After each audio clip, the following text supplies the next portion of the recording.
কবিতাৰ শিৰোনাম কেনে আছ মোৰ দিচাংমুখৰ আজলি কনেংজনী। কবি সৈয়দ ৰিতুল ইছলাম, আবৃত্তি বৰ্ণালী তালুকদাৰ। কেনে আছ মোৰ দিচাংমুখৰ আজলি কনেংজনী। থাক নেকি মন মাৰি আগৰ দৰেই, নেথাকিবি থাকিলে তোৰ পদূলিত ডাল ভৰি নুফুলে শেৱালি। মোৰ কনেংজনী চকলা পথাৰৰ দলনিত মাছ মাৰিবলৈ যাৱনে এতিয়া।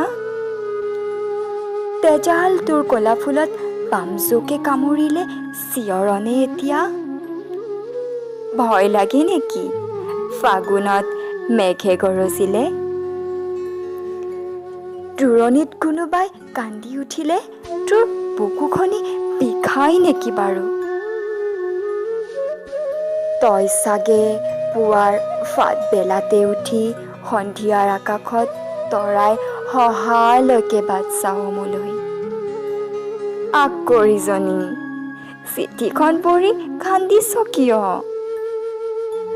মই ঠিকে আছো নহয়। কেতিয়াবাহে মৃত্যুৰ সৈতে ভেটাভেটি হয় মোৰ। তই পিছে ভয় নকৰিবি, এইবাৰ বিহুতে তোৰ খোপাত কপৌ ফুল গুচিবলৈ মই ওলামগৈ। আহো দে ভালদৰে থাকিবি, তোৰ অকৰাটো।